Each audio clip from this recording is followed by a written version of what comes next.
A paz do Senhor, meus amados amigos e irmãos em Cristo Jesus, que alegria estar novamente convosco para mais uma EBD Online da Alfa e Ômega. No dia de hoje, nós que estamos estudando sobre dons espirituais e dons ministeriais para servir a Deus e aos homens com poder extraordinário, veremos na lição de número 4 sobre dons de poder. Sim, Deus manifesta o seu poder por intermédio dos dons que Ele concede aos homens. Nós temos um texto áureo aqui em 1 Coríntios 2, versículo 4 e 5, que diz bem assim: a minha palavra e a minha pregação não consistiram em palavras de persuasivas de sabedoria humana, mas em demonstração do Espírito de poder, para que a vossa fé não se apoiasse em sabedoria dos homens, mas no poder de Deus. Sim, Deus, Ele manifesta o seu poder aos homens. Os dons de poder são capacitações especiais em situações específicas que demandam a ação sobrenatural do Espírito Santo na vida do crente, nos diz a verdade prática, né? Nós temos a leitura bíblica em classe, mas antes de entrarmos na leitura bíblica em classe aqui, eu tenho um contexto dessa palavra poder que Paulo usa nesse texto de 1 Coríntios 2, 4 e 5, ali o versículo 5, mas no poder de Deus. Aqui nós vamos ver que essa palavra poder que Paulo usa é dunamis, ou dínamos, ou vinamis, né? Conforme dependendo da fonética que a pessoa vai usar, seja no arcaico ou no acadêmico, das formas de expressar o grego, né? A palavra dunamis aqui está relacionada a poder, força, mas também é uma habilidade, quando Deus capacita alguém para realizar algo. Sim, Deus, Ele capacita-nos, nos concedendo dons, presentes, para que assim a igreja venha manifestar a glória do nosso Deus. Poder inerente, poder que reside numa coisa pela virtude de sua natureza. Olha só, é um poder que reside em Deus e que Ele concede para nós. Poder para realizar milagres. O Senhor nos concede poder para realizar milagres. Jesus fez muitos milagres, fez muitas maravilhas, curou muitas pessoas e Ele falou que em seu nome nós faríamos coisas ainda maiores. Sim, poder moral e excelência da alma. É extraordinário, porque o que nós pregamos é uma palavra de boas novas. Sim, algo que muda a vida das pessoas, que proporciona a ela, por intermédio do arrependimento, reconhecendo que são pecadoras e que precisam de um Salvador, entendendo que Deus deu esse Salvador, entregando o seu Filho para morrer na cruz do Calvário, aquele que também não nos deixou órfão, derramando o seu sangue na cruz, assim pôde nos purificar de todo pecado. Ele não nos deixou órfãos, Ele enviou o seu Espírito Santo, e o Espírito Santo que nos ensina de todas as coisas, nos lembra do que Ele nos deixou ensinado, Ele também atua forjando em nós o caráter de Cristo Jesus, de modo que existe um poder, está relacionado à transformação. O Evangelho, ele transforma a vida das pessoas. Lá embaixo tem a variação do nami ou do namai, ser capaz, ter poder que pela virtude ou habilidade e recursos próprios de alguém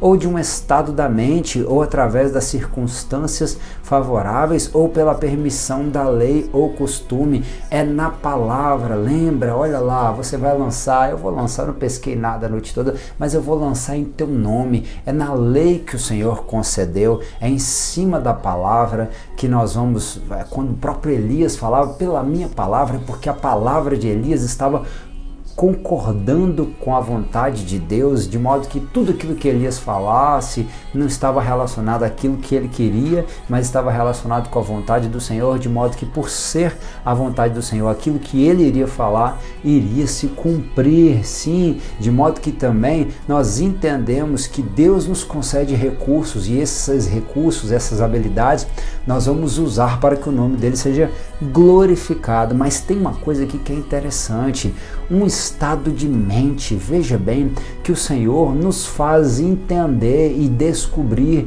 que em nós habita o Espírito Santo dele, que temos uma força em nós que nós devemos usar em prol do crescimento do reino. Sim, entender, redirecionar os nossos pensamentos e a nossa mente, e ter a mente de Cristo, assim ampliando. Isso aqui está totalmente ligado à fé.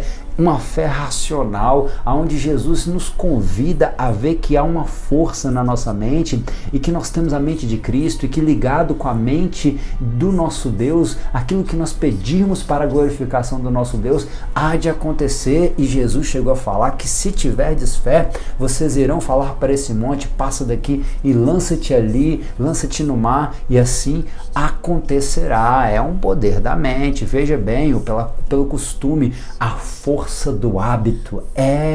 Há um poder que vai nos transformando e nos moldando conforme o que Deus quer, pela nossa insistência. Sim, dia após dia você insiste em orar, dia após dia você insiste em estudar a palavra, dia após dia você insiste em renunciar, em se dobrar, em se humilhar, em molhar aquele chão que está debaixo de ti quando você se dobra para orar e chorar na presença do Senhor, nessa insistência, nessa constância, nesse costume ou hábito bom. Na hora de buscar a Deus, você vai sendo fortalecido no Senhor e na força do seu poder, porque o poder dele se aperfeiçoa na nossa fraqueza. E quando nós insistimos, reconhecendo que nada somos, mas que precisamos dele, ele manifesta a sua glória e nos faz competentes. Ele nos dá a competência necessária, a força, o poder necessário para realizar aquilo que ele gostaria que nós viéssemos a realizar. Veja que extraordinário o contexto de dunamis, de dínamos, que está ali dentro do texto, da leitura do texto áureo. Olha que maravilhoso, Paulo escrevendo aos Coríntios, falando que não quer falar de palavras de sabedoria humana, mas expressar o poder de Deus. Isso é lindo. Abre aí comigo tua Bíblia, vai aparecer na tua tela, talvez você tenha acesso à revista, mas tenha sempre o exemplar da Bíblia Sagrada, como nós temos dito, para que assim você possa conferir. O texto da leitura bíblica em classe está ali em 1 Coríntios capítulo de número 12, versículo 4, e depois de 9 a 11. Ora, há diversidade de dons, mas o Espírito é o mesmo, sim, e a outro pelo mesmo Espírito. Já no versículo 9, deu a fé, e a outro pelo mesmo Espírito dons de curar, e a outro a operação de maravilhas, e a outro a profecia, e a outro dom de discernir os espíritos, e a outro a variedade de línguas, e a outro a interpretação de línguas. Mas um só é o mesmo Espírito e opera todas essas coisas, repartindo particularmente a cada um conforme o que ele quer. Para quê? Para que seja útil para a amada igreja do Senhor. E hoje nós temos o objetivo de estudar e de assim falar sobre os significados do dom da fé, do dom de curar, dos dons de maravilhas. Sim, esses que são categorizados, simbolicamente organizados como dons de poder e o ministério de Jesus.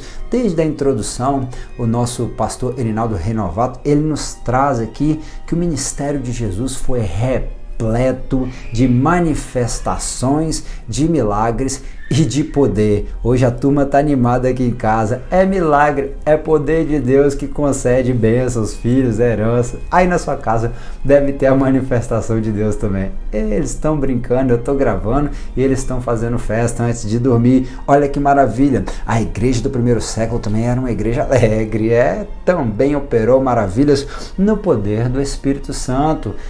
E o mesmo Jesus, ele não muda. Ele é de eternidade a eternidade. O texto de Hebreus diz que ele é o mesmo ontem, hoje e para sempre, bem como ele também concedeu poder à tua igreja. E a igreja primitiva, ela fazia muitas coisas para a honra e glória do Senhor. Ela manifestava, ela expressava a grandeza e o poder do nosso Deus. Então nós temos que acreditar que o nosso Deus tem poder e que ele concede poder aos homens. No tópico de número 1, nós vamos trabalhar aqui com a perspectiva do dom da fé. É necessário entender que essa fé aqui, ela é diferente da fé salvífica. Ela é diferente da fé que crê, a fé que te conduz ao arrependimento. Sim, ela é diferente daquela fé da sua conversão, né? Quando você se entrega. O dom da fé, ele é algo que vai trabalhar diretamente com a cura, diretamente com os milagres, ele vai contribuir também para você buscar receber o batismo com o Espírito Santo, para você pedir e receber de Deus sabedoria, para você ter conhecimento profundo e acreditar na palavra. Não é somente algo que você recebeu, a fé como está no fruto do Espírito, mas é algo que move dentro da gente, sim, e nos enche de algo extraordinário para que nós possamos falar como nos convém e fazer aquilo que Deus quer para que o nome dele seja glorificado. Sim, há uma manifestação de fé que é extraordinário. E o livro de Hebreus, no capítulo de número 11, vai falar um pouco sobre essa fé, né? Ora, a fé é o firme fundamento das coisas que não se veem, mas que se esperam, e a prova das coisas que se não veem. Hebreus 11, versículo de número 1, você pode ali entrar dentro do contexto de Hebreus, ainda vai falar que sem fé é impossível agradar a Deus, e ainda mais vai dando exemplo de pessoas, conforme o mesmo texto de Hebreus 11 lá na frente vai dizer, que não tendo alcançado a promessa. Aí eu entendo Paulo falando aos Coríntios, que nós não vivemos por vista, mas vivemos por fé. Olha, uma diferença já aqui para pontuarmos entre o dom da fé e o dom de maravilhas é que as maravilhas, elas se manifestam. E a fé nem sempre vai ser explicitado, nem sempre nós vamos ver o resultado da nossa fé, mas assim nós agimos não por vista, mas por fé. Lá em Romanos, o texto que Lutero usou, do capítulo de número 1, ainda diz que o justo viverá pela fé. Essa fé que nos enche e que nos preenche, né? A fé que vem pelo ouvir e ouvir a palavra de Deus, a fé que moveu homens desde o Velho Testamento e que esses homens agora foram categorizados numa galeria de heróis da fé. Veja bem, Enoque andava com Deus e Deus o tomou para si. Veja bem, Noé, que loucura, no meio daquela geração perversa, construir um barco para falar que iria livrar aqueles que quisessem dentro dele entrar de um dilúvio, sendo que nem chovia, botou lá um monte de animal e só sua família entrou. Mas quando começou a chover, foi que as pessoas perceberam que Noé não era nenhum louco, mas era um homem de fé, uma fé que ele acreditava e que o conduzia a obedecer em algo extraordinário. Era um dom que Deus estava dando. Veja que coisa extraordinária. Nós vamos ver que Isaac teve fé para acreditar que Deus podia abrir a madre da sua esposa, que era estéril. Meu Deus do céu, o próprio Jacó, ele teve fé, e uma fé que se manifestou aonde ele viu Deus agindo na vida dos seus filhos, e ali profetizou também no final do capítulo de Gênesis, capítulo de número 49, sobre a vida de cada um dos seus filhos. José teve uma fé para acreditar nas promessas de Deus, para acreditar nos sonhos de Deus, uma fé que o movia a perseverar naquilo que Deus tinha falado com ele, mesmo em cárceres, mesmo em terra estranha, e mesmo sendo um governador, a fé dele fazia ele lembrar que a vida não consiste só nisso daqui, e que o Senhor iria tirar o povo dele do Egito e levar à terra prometida. E ele com fé falou, naquele dia, não deixe sequer os meus ossos. Veja bem, a fé de José é um símbolo do arrebatamento. No dia do arrebatamento não ficará nem o meu e nem os seus ossos. Os heróis da fé, o que dizer de Sansão, o que dizer de Jefté, o que dizer dos profetas, o que dizer de Davi, o que dizer de Salomão, todos eles contados, de Débora, de Gideão, contados na galeria da fé. Pessoas que não tinham em que acreditar, as circunstâncias não proporcionavam algo que favorecia para que eles acreditassem, mas o nosso Deus, ele é independente das circunstâncias, e ele nos concede, além da fé da salvação, além do fruto que nos enche de esperança e de uma fé que nós iremos vencer com Cristo, ele também nos concede o dom da fé, algo que inflama em nós para acreditarmos com uma convicção extraordinária que Deus ele é grande e poderoso e que também, se Ele quiser, pode se manifestar através de nós, porque nós, pela graça, somos salvos por meio da fé. Isso não vem de nós, é dom de Deus. Ele nos concedeu a salvação também de uma forma maravilhosa. Existe uma fé para ser salvo, mas é uma forma maravilhosa quando Deus nos dá esse dom da fé. Moisés, porém, disse ao povo: não temais, estais quieto e vede o livramento do Senhor, que hoje vos fará, porque os egípcios que hoje viste, nunca mais os tornarei a ver. O Senhor pelejará por vós e vós calareis. É um exemplo claro do dom da fé no Velho Testamento, através da vida de Moisés, que estava manifestando a sua fé ali no capítulo de número 14 do livro de Êxodo, aonde ele, fugindo, sendo liberado e agora perseguido por Faraó, passado uma noite por Pi-Hairote, uma região lamacenta, que assim eles não conseguiam se locomover e viam cada vez mais o exército de Faraó e dos egípcios se aproximar para os pegarem, e diante deles um mar, e agora ele ia exercer e falar para aqueles homens incrédulos que aqueles que estavam sendo vistos, no caso os egípcios, nunca mais seriam vistos. Por quê? Porque eles iriam passar pelo mar, mas aqueles homens não iriam passar e ninguém nunca mais os veria. E o texto vai dizer lá na frente que o mar se fechou e engoliu todos os egípcios e Faraó e os seus carros e cavalos. Isso é extraordinário, uma manifestação de fé que foi mostrada também através da vida de Moisés. Sim, Deus ele faz coisas extraordinárias. Deus ele faz coisas maravilhosas. Eu trouxe aqui a palavra fé. Essa palavra fé que aparece no texto de Romanos, né?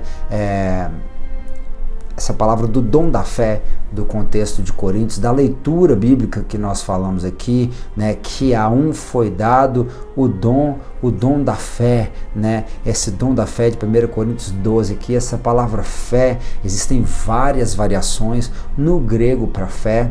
Nós trouxemos aqui a que está relacionado a essa palavra diretamente, que é pisteuo, que está relacionado a uma confiança, pensar que é verdade, estar persuadido, acreditar, depositar a confiança em Deus. Você se lança aos pés do Senhor, acreditando que Ele pode fazer, tendo confiança que Ele pode fazer, tendo confiança e depositando nele a sua esperança. No Novo Testamento está relacionado a uma verdade para a qual um homem é impelido por uma certa prerrogativa interna e superior à lei da alma. Sim, é algo que é maior do que o próprio homem, que grita de dentro dele, faz ele se dobrar diante dessa grandeza. Assim, a fé que nos faz assim acreditar, nos move numa convicção para a verdade de Deus, que pode fazer coisas grandiosas. Confiar em Jesus ou em Deus como capaz de ajudar, seja para obter ou para fazer algo. Sim, tem também uma fé intelectual. Ninguém consegue exercitar um cristianismo prático, conforme diz Paulo em Romanos 12, se não for por uma fé racional. Mas não é somente na fé intelectual que vê e acredita, mas você precisa sentir e viver e acreditar que esse sentimento não é apenas um emocionalismo, mas é algo que vibra dentro de você e consome todo o seu espírito, a sua alma, ou seja, o seu intelecto, a sua capacidade de raciocinar e os seus sentimentos por completo, vibrando no seu corpo, te preenchendo por inteiro, porque vem como um presente da parte de Deus, te movendo a falar, a acreditar e a viver aquilo que Ele está te propondo. Aí tem uma outra questão que é pistes, né? A convicção da verdade de algo. No Novo Testamento é uma convicção, uma crença que diz respeito ao relacionamento do homem com Deus, com as coisas divinas, geralmente com a ideia inclusa de confiança e fervor santo, nascido da fé e unido com ela. Olha, nós estamos nascidos na fé, nós estamos unidos pela fé, nós estamos com algo dentro de nós que é divino, que nos move, é o relacionamento com o nosso Deus, é saber que nós não estamos só. Eu sei que não estou só e já posso crer que amanhã vai ser bem melhor, só porque estás comigo. Sim, nós podemos clamar e sabemos que o nosso Deus não está com os ouvidos fechados para que não possa nos ouvir. Isso também é fé, mas lá na frente está relacionado à fidelidade. Então nós precisamos também obedecer, e no dia da adversidade nós temos a oportunidade de sermos fiéis naquilo que nós acreditamos e depositar mais uma vez a nossa confiança no Senhor, acreditando que Ele pode fazer por nós, porque para Deus nada é impossível. Está escrito em Lucas, Jesus falando lá no capítulo de número 1, versículo 37. Ainda lá em Romanos, capítulo de número 4, o texto vai dizer que Deus chama à existência aquilo que não existia. Olha lá, chama as coisas que não são como se já fossem. Ele faz vir do nada. O nosso Deus é o único que pode criar a partir do nada. O nosso Deus, Ele é um Deus criativo e quando Ele quer fazer, operando Ele, quem impedirá? Ele quis levar o povo de Israel para o cativeiro, para que o povo de Israel viesse a experimentar uma situação de provação para depositar de novo a fé nele. E ninguém podia impedir, mas Ele lembrou ao povo que aquele Deus que leva, Ele também traz, porque o segredo do Senhor é sempre melhorar a nossa comunhão e o nosso relacionamento com Ele, para que assim, sensíveis a Ele, no melhor relacionamento com Ele, possamos o obedecer e desfrutar de toda a grandeza que Ele tem para nos proporcionar, que de fato nos trará uma alegria que não está relacionada às coisas efêmeras dessa vida, mas aos projetos eternos que Ele tem para nós, para a nossa família, para a sociedade onde nós estamos inseridos. Que Deus possa te encher de um dom da fé, que você possa, assim, cheio deste dom, ser movido, ser impelido a falar e a fazer coisas grandiosas para a honra e glória do nome do Senhor. No contexto do tópico de número 2, nós vamos ver que o nosso Deus, Ele ainda cura. Sim, Ele pode restaurar, Ele pode curar, Ele pode libertar, Ele pode transformar, Ele pode fazer de novo. Ele pode curar um cego que era cego de nascença, Ele pode curar um cego que deixou de enxergar. Sim, o texto de Bartimeu, lá de Marcos, vai dizer que ele voltou a ver. Já tinha um que o pessoal perguntava, e esse aí, quem pecou? Foi ele ou foi seus pais? Nenhum dos dois, mas isso é para a honra e glória do nome do Senhor. Olha só que coisa extraordinária. Deus pode cuspir no chão, sim, no barro, ali fazer um lodo, colocar nos olhos de um homem que não enxerga e falar para ele ir se lavar lá no tanque de Siloé, que significa o enviado, e este voltar a enxergar. Veja bem, nos lembrando que Ele nos fez do barro e que se há algum defeito, Ele mesmo com o barro, com a força, como a água que é símbolo da palavra, que sacia a sede, que salta para a vida eterna, como ele falou em João 4, sim, daquilo que sai da boca dele, no elemento que ele usou para criar o homem, que é a terra. Se o homem tem algum defeito, ele que é o Criador perfeito, vai reconhecer que esse defeito, que não é do homem, mas é para a glória de Deus, pode também ser restaurado por ele. Nós precisamos então nos lavar e reconhecer que nós fomos chamados para ser como Isaías, que um dia viu a glória de Deus e pensou que ia morrer, e então viu também um serafim trazendo uma brasa do trono de Deus para purificar os seus lábios, porque ele era um homem de lábios impuros que habitava no meio de um povo de impuros lábios. Era um sacerdote que tinha que levar as petições do povo a Deus, mas também era um profeta que tinha que trazer a palavra do Senhor, de Deus para o povo, e ele se sentia impuro, não tinha nem como adorar, nem como glorificar a Deus, e Deus o purifica, e o purificando, todos os seus sentidos agora aguçados e sensibilizados vão permitir que ele ouça a pergunta do Senhor, que muitas das vezes nós abafamos no sistema religioso, que nós abafamos no dia do nosso trabalho, nós abafamos dentro da nossa casa, nós abafamos e ocultamos, às vezes até matamos dentro do nosso coração as perguntas que o Senhor faz para nós. Quem há de ir por nós? Mas Isaías não, purificado, tendo uma experiência extraordinária com Deus, assim como aquele homem agora estava sendo lavado no tanque de Siloé, no tanque do enviado. Ele falava: envia-me a mim, Senhor, eis-me aqui, envia-me a mim. O Senhor Jesus, ele ainda pode curar, sim, é claro. Olha lá, o texto de Êxodo 15, 26 diz bem assim: se ouvires a voz do Senhor atentamente, a voz do Senhor teu Deus, e fizeres o que é reto diante dos seus olhos, e inclinares os teus ouvidos aos teus mandamentos, e guardares todos os seus estatutos, nenhuma das enfermidades porei sobre ti, as enfermidades que eu pus sobre o Egito, porque eu sou o Senhor que te saro. Sim, ele pode nos curar, ele pode restaurar, ele é o que perdoa, e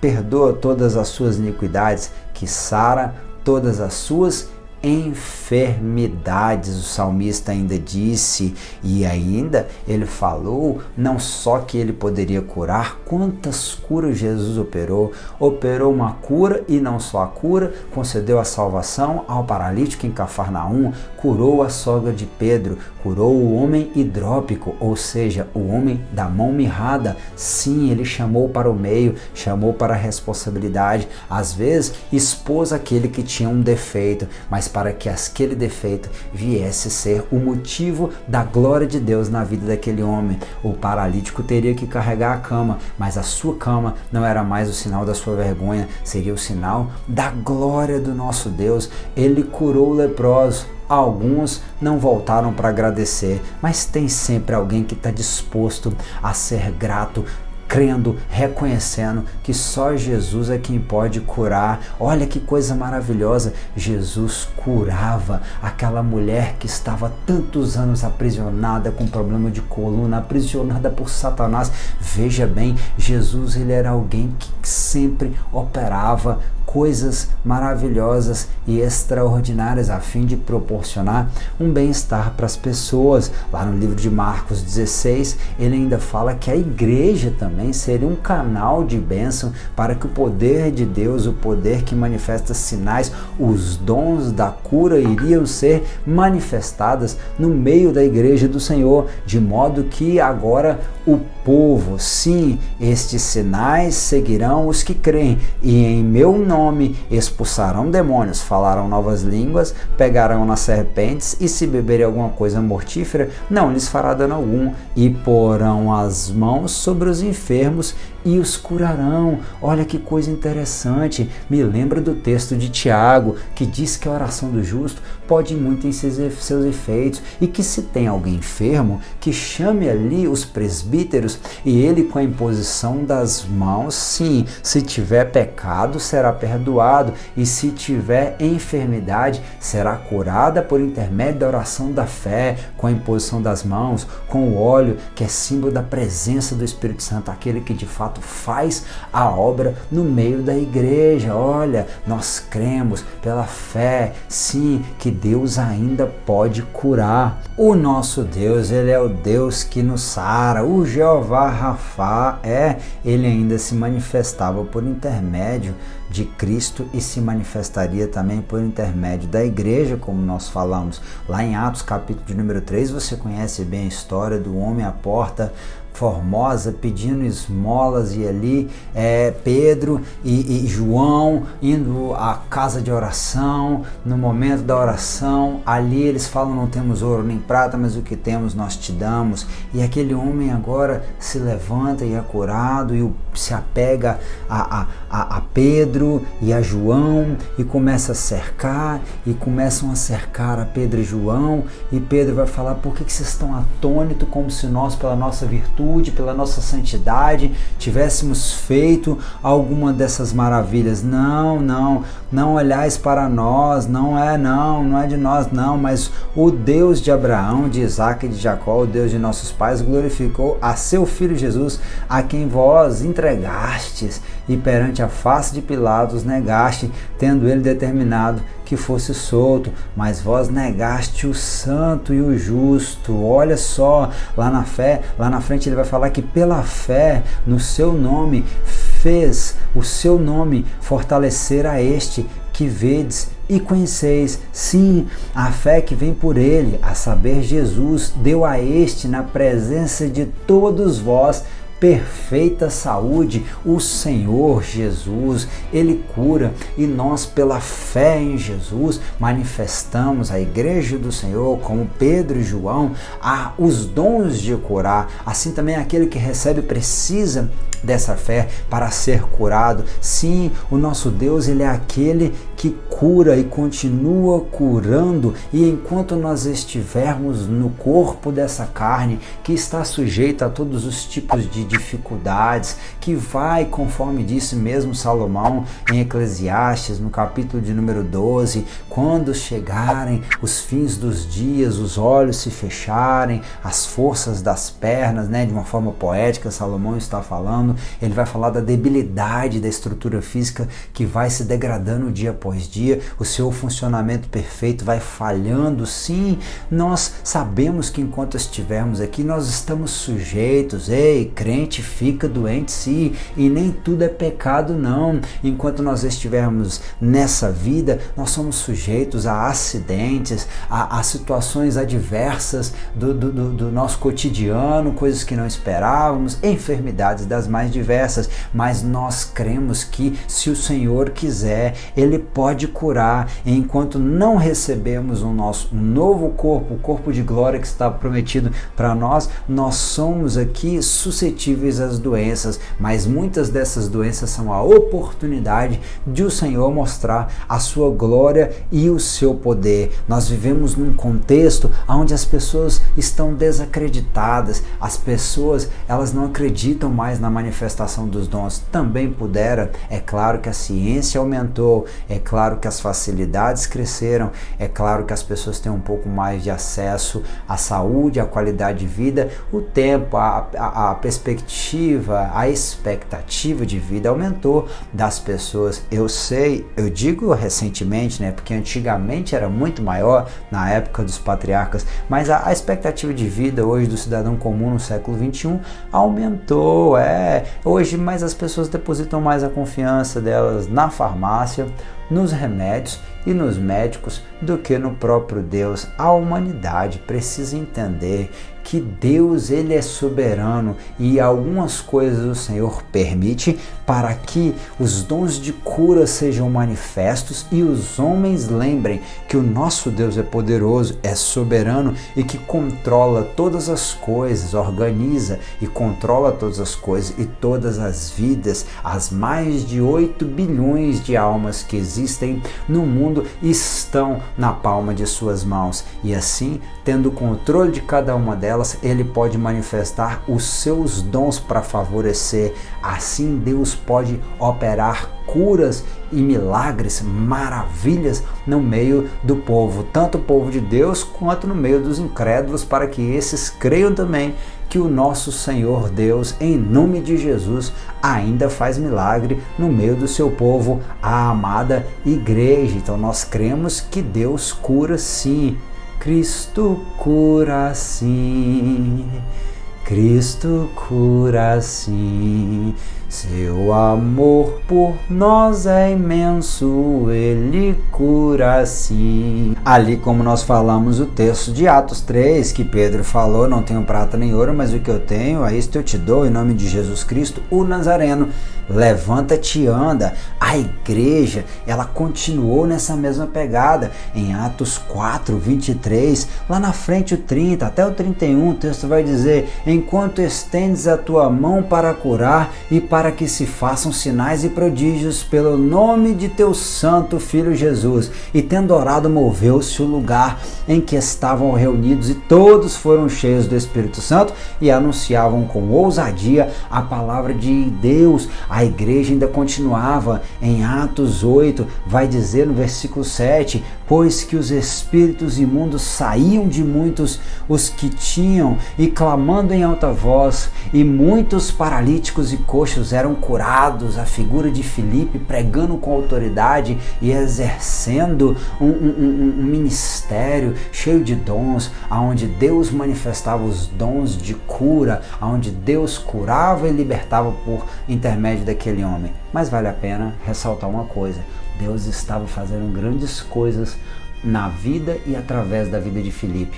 Mas Filipe entendia que maior do que as coisas que eram feitas era o Deus que ele servia, e que no dia que ele foi convidado a largar tudo aquilo que estava acontecendo nos grandes centros e ir para o deserto, porque lá havia uma alma, ele entendeu o valor de uma alma e foi fazer a obra missionária com aquele que era o servente, aquele eunuco de Candance lá do país da Etiópia, que ouviu a palavra do Senhor. Estava lendo Isaías 53, mas não entendia. Mas aquele pregador, que além de pregador era eloquente, que falava bem e que manifestava dons de poder, dons de curar, era também um ensinador que, vendo a necessidade, se desprendia de tudo para que uma alma fosse discipulada e viesse a batizar e ali se firmasse na presença do Senhor. Coisa extraordinária e mistério extraordinário é a palavra do Senhor. Em Romanos 8, 23, assim como nós precisamos lembrar disso, enquanto estivermos nessa vida, nós estamos suscetíveis a passar por enfermidades, mas quando nós passarmos pela transformação, porque nós deixaremos de ter corpo de carne para ter corpo de glória, porque no abrir e fechar de olhos, aquilo que é corruptível se revestirá da incorruptibilidade. Eu creio nisso, olha lá Romanos 8, 23. Não só ela, mas nós mesmos que temos as primícias do Espírito, também gememos em nós mesmos, esperando a adoção, a saber, a redenção do nosso corpo, para que venhamos a deixar de padecer esse corpo e agora tomarmos corpo de glória, como Paulo escreveu em 1 Coríntios capítulo de número 15, naquele dia, meu amigo, morte e choro, tristeza e dor, nunca mais vai ter que tomar remédio para dor de cabeça, para dor de barriga, nunca mais vai ter que suplicar a Deus para que possa curar. Ei, se você está com câncer, passando pela quimioterapia, termine o teu tratamento, mas se Deus te curar, receba. Se você está buscando isso, seja a cura da AIDS, seja a cura da leucemia, seja a cura do câncer, seja a cura de uma enfermidade intestinal, uma enfermidade estomacal, pulmonar, no seu coração, seja nos seus ossos, em cada uma das veias. Eu não sei aonde é que pode estar passando uma dificuldade, mas eu sei que Jesus, ele é aquele que pode curar, e ele concedeu dons aos homens, e assim, em nome de Jesus, que essa bênção, essa cura possa te alcançar aí na sua casa, e você ser um testemunho. E não só isso, mas também receba desse dom, para que seja assim uma ferramenta nas mãos do Senhor, para que ele venha manifestar todo esse dom, todo esse poder àqueles que estão padecendo necessidade. Sim, o nosso Deus, ele manifesta de uma forma extraordinária, e ele aparece e manifesta esse dom quando ele quer. Nós precisamos entender, e hoje é um momento muito difícil para falarmos acerca de cura, porque muitos estão desacreditados, e por isso que nós vemos que é necessário, tão necessário, falarmos sobre dons de cura, porque há um questionamento diante de uma epidemia, diante de uma enfermidade, onde as pessoas saudáveis muitas das vezes, outras com dificuldades já de antes, estão falecendo, estão partindo. E por que Deus não está curando? Entendamos que Deus é soberano e que ele não é obrigado a curar todo mundo. Ele cura quem ele quer, ele faz quando ele quer. Veja bem, uma certa mulher, uma vez no meio de uma multidão, o texto diz em Marcos 5 que uma multidão, bem como em Mateus 9, uma multidão apertava Jesus. Provavelmente haveria de ter pessoas com outras necessidades querendo se aproximar de Cristo, mas aquela mulher que tinha um fluxo de sangue, sangue que saía, sangue é vida. Imagina a vida dela esvaindo há 12 anos, gastou tudo que tinha com a medicina e não conseguia o resultado que ela precisava. Essa mulher, ela resolve se humilhar, se abaixar e pensa que somente tocando nas orlas das vestes do Senhor ela seria curada, e assim pela fé dela, ela toca e Jesus para e pergunta: quem é que me tocou? Veja bem que os discípulos perguntam: quem te tocou? Como assim, mestre? Uma multidão te aperta. Eu creio que haveria milhares de pessoas com outras necessidades, mas Jesus entende que dele saiu poder, saiu virtude, porque aquela mulher precisava. O Senhor há de manifestar o dom dele à medida que há uma necessidade. Ele faz quando ele quer, ele opera quando ele quer, para que o nome dele seja glorificado. E assim foi. Aquela mulher reconheceu que ela havia de tocar, tinha tocado no Senhor Jesus, e ela foi curada, e ela ali reconheceu e já deu testemunho de que Deus havia feito por intermédio de Jesus um milagre na vida dela. Nós precisamos entender, mais uma vez eu repito, Deus não é obrigado a curar ninguém. Tem um outro texto bíblico que diz que ele cura quem ele quer. Ele não é obrigado a curar todo mundo. Existem passagens que diz que todos que chegavam enfermos eram curados e que outros que chegavam possuídos de demônios eram libertos, mas também temos uma passagem que diz que não obrigatoriamente ele era obrigado a curar todo mundo. Lá no tanque de Betesda, em João capítulo de número 5, a Bíblia vai dizer que havia uma festa dentro de Jerusalém, mas o tanque ficava do lado de fora. Enquanto as pessoas deveriam estar glorificando e festejando a Deus, independente das circunstâncias e da dificuldade delas, muitos estavam esperando que o anjo desceria do lado de fora. Tem muita gente que, ao invés de se alegrar com Deus, na presença de Deus, fica esperando no misticismo. Porque isso também fazia parte da cultura mística religiosa de Israel. Um anjo descia, quem descesse na água primeiro era curado. E ali tinha um homem que não tinha ninguém para colocar ele na água. Jesus passa no meio de muitos enfermos, mas é para este homem que Jesus vai perguntar para ele: o que quer que eu te faça? Ele até vai querer falar um monte de coisa, como nós muitas das vezes queremos nos explicar e falar um monte de coisa, e Jesus continua perguntando: o que quer que eu te faça? Aquele homem, e somente aquele homem, foi curado. Jesus volta a passar no meio da multidão, com certeza uma multidão de outros enfermos, e ele segue o seu propósito. Tem horas que ele vai curar todo mundo, tem horas que ele vai curar só quem ele quer, e tudo é para a honra e para a glória do nome dele. Então nós precisamos continuar perseverando na oração, crendo com fé que ele pode fazer, mas tudo ele vai fazer conforme a vontade dele e o querer dele. Ainda 3 João, a carta do apóstolo João, no seu versículo de número 2, é apenas um capítulo, digamos assim, não tem capítulo, é apenas alguns versículos. O versículo de número 2, ele está falando a Gaio, o amado. Ele fala: olha, amado, eu desejo que te vá bem em todas as coisas e que tenhas saúde, assim como bem vai a tua alma. É um desejo do Senhor que nós venhamos a desfrutar da saúde do espírito, na alma e no corpo, que nós venhamos a ter uma vida equilibrada, e para isso também ele concede dons aos homens, dons de curar, para que assim o nome dele possa ser glorificado. Ainda no contexto dos dons de poder, depois de falarmos sobre a fé, de falarmos sobre as curas, nós vemos também a operação de milagres, de maravilhas. Sim, nós cremos que o Senhor, ele opera maravilhas. Veja bem, o mar se abriu. As maravilhas de Deus são algo que vão contra as leis da natureza, são algo sobrenatural. Imagine você botar o pé na água e o mar se abrir e você passar a seco. É algo sobrenatural. Imagine você estar andando num deserto à noite e uma coluna de fogo iluminar o teu caminho e ainda te aquecer do frio do deserto. Imagine você, um homem guerreando, e ele precisando que o dia se mantivesse para um pouco mais de tempo e assim ele concretizasse a sua vitória, ele vai orar ao Senhor e o Senhor vai segurar o sol. Isso é tremendo. Imagine um homem que ora ao Senhor e Deus então envia o seu anjo para que ele venha pelejar e um anjo só venha a destruir 185 mil soldados do exército inimigo. São coisas sobrenaturais, são coisas maravilhosas, de modo que nós vemos que o nosso Deus, ele altera a ordem natural das coisas consideradas impossíveis e impensáveis. Mais uma vez, vale Lucas 1,37, para Deus nada é impossível. O nosso Deus, ele faz maravilhas.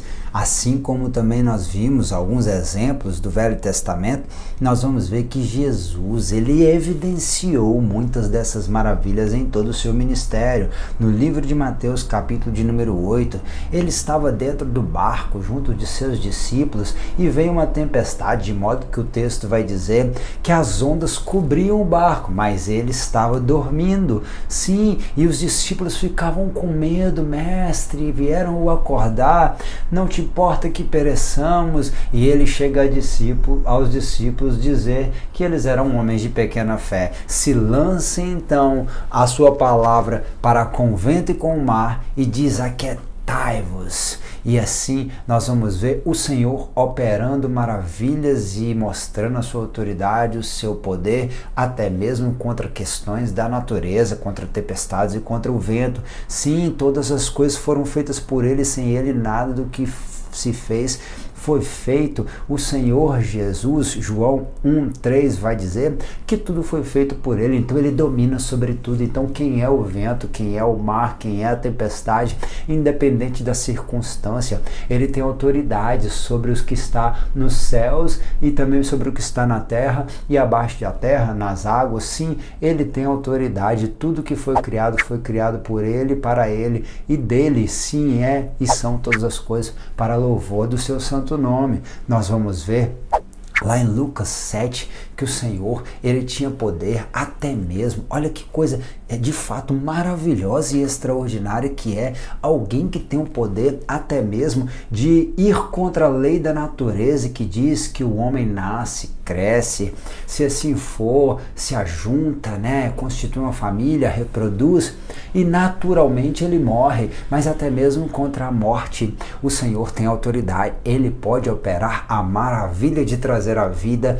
aquele que estava morto. Um funeral estava acontecendo na cidade de Naim. Em Lucas 7 está registrado que uma viúva, depois de ter perdido teu esposo, agora carregava o caixão de teu filho morto, o seu único filho ali, que estava sendo aquele que seria a provisão, aquele que seria a esperança dela, e ela se entristecia muito. E uma outra comitiva vinha, que era a comitiva de Jesus, e Jesus então vai tocar naquele esquife, naquele caixão, e aquele jovem que estava morto vai voltar à vida. Jesus, ele opera maravilhas que vão contra a lei da natureza. Sim, maravilhas que mostram que até quem está morto pode voltar a viver. No mesmo texto da mulher do fluxo de sangue, lá em Marcos capítulo de número 5, nós vamos ver um grandão, o maioral da sinagoga, Jairo. Ele que tinha todo um status religioso, não tinha mais condições nenhuma e nada que pudesse fazer pela tua filha, mas se voltou, se humilhou e foi procurar quem podia fazer, e ao longo do caminho para a sua casa, onde Jesus o acompanhava para curar sua filha que estava enferma, ele viu Deus operar um milagre na mulher do fluxo de sangue, mas também recebeu uma péssima notícia de que a filha havia falecido e que não adiantava mais incomodar o mestre. Mas Jesus fala para Jairo, lá no texto de Marcos 5, sim, tendo ouvido essas palavras, disse ao principal da sinagoga: não temas e creia somente. O nosso Deus, ele é um Deus que opera milagres e maravilhas. Eu não sei qual é a situação que você está passando, mas diante da autoridade, sentindo essa doce e maravilhosa presença do Espírito Santo, eu quero te encorajar dizendo: creia somente, Ele pode fazer maravilhas na sua vida e através da vida sua, sim, como foi na vida de Jairo, chegou, mandou todo mundo sair, entrou só com os mais íntimos, com o pai, com a mãe da menina, e ali lançou a menina de volta para a vida, falando: Talita cumi, levanta, menina, e convidando o povo agora a dar de comer para ela. Ela já tinha 12 anos, símbolo de uma moça que estava preparada para ser apresentada à sociedade da época em Israel, ou seja, símbolo meu e seu, da igreja, que estávamos mortos no nosso pecado, mas como somos meninas dos olhos de Deus, fomos convidados a nos levantar e assim sermos apresentados como uma igreja viva, que está amadurecendo dia após dia e depois de alimentar vai testemunhar do poder de Deus, das maravilhas de Deus, que traz a vida novamente, até mesmo aqueles que estavam mortos. Sim, o nosso Deus faz coisas extraordinárias. Ele é um Deus que ressuscitou por intermédio de Paulo, um menino que não aguentou, cochilou, deitou, dormiu, caiu da janela e morreu, mas Paulo, cheio de Deus, trouxe de novo a vida aquele jovem para a glória do nome de Jesus. O mesmo Jesus, ele, ouvindo que o seu amigo estava doente, demorou um certo tempo para que assim se concretizasse o propósito de Deus, que Lázaro viria a falecer. Mas sim, Lázaro viria a falecer, mas Jesus permitiu para que as pessoas entendessem que ele é a ressurreição e a vida, e que ele pode operar maravilhas, trazendo até mesmo aqueles que estavam mortos à vida novamente. Ele é aquele que nos lembra que nós podemos sim restaurar. O Senhor Jesus virou e falou: arranquem a pedra. Então Marta vai dizer: Senhor, já está há 4 dias aí, deve estar fedendo. E então ele chamou Lázaro e Lázaro veio, todo atado. Cristo, o nosso Senhor Jesus, deu uma ordem: desatai-o.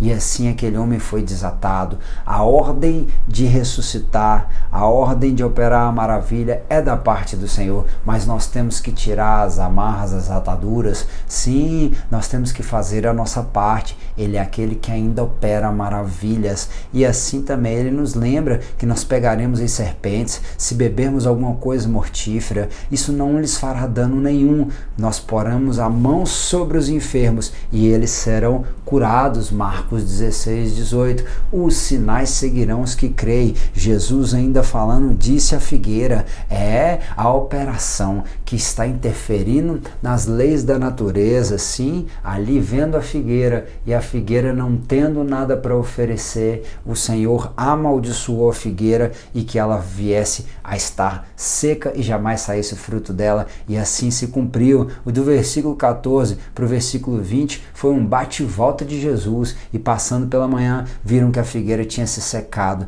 até as raízes, ou desde as raízes. O nosso Deus, ele tem autoridade sobre o vento, sobre as ondas do mar, tem autoridade sobre as árvores, tem autoridade sobre o sol, sobre a lua, ele tem autoridade sobre as colunas de fogo, que era um símbolo dele mesmo, faz voar a codorna que nem voa direito, vinda do mar, para alimentar o seu povo. O Senhor, ele tem autoridade, ele pode até mesmo andar sobre as águas, fazer coisas maravilhosas, ele pode operar maravilhas, e até mesmo quem está morto, ele pode trazer a vida. E ainda nos lembra, conforme já falei, João 14, a Bíblia vai dizer que em seu nome nós faríamos coisas ainda maiores. Ele tem autoridade sobre as árvores, e nos lembra que nós fomos convidados a dar frutos. A conclusão vai nos dizer, sim, que Deus pode conceder a seus servos o dom da fé, dons de curar e de operação de milagres, mas sempre de acordo com a sua vontade e com a sua graça. Sim, que os dons de poder contribuem para legitimar a pregação do Evangelho. Nós não podemos, como muitas das vezes, infelizmente, há pessoas que querem utilizar dessas dádivas para obterem lucros financeiros e enriquecimento pessoal. Isso envergonha o nome de Jesus e mancha a idoneidade da igreja na sociedade. Sim, dá mau testemunho. Quem procede dessa forma está suscetível ao juízo de Deus, que virá no tempo próprio, que nós, a igreja, o povo do Senhor, façamos uso dos dons de poder para propagar o evangelho do nosso Senhor e glorificar o nome do Pai no poder do Espírito, lembrando que tudo é para a glória do Filho, o nosso Senhor Jesus. Sim, que o Senhor te encha de dons de poder, poder para curar, poder para operar milagres, que não te falte o dom da fé e que em tudo, através da sua vida, uma vida fervorosa de oração, de comunhão com Ele, o nome do Senhor em tudo possa ser glorificado. Permitindo Deus, semana que vem nós estaremos aqui na lição de número 5. Que Deus em Cristo te abençoe e que você possa contar um testemunho. Deixa aí o seu curtir aí, o seu gostei, compartilha essa aula em todas as suas redes sociais e bota aqui um glória a Deus no comentário. Deixa o seu testemunho de uma operação de cura, milagre, de quando Deus derramou o dom da fé, te encheu de fé para viver algo extraordinário. Isso pode edificar a vida de alguém. Vamos compartilhar e vamos interagir uns com os outros. Que Deus te abençoe. Tenha um bom final de semana.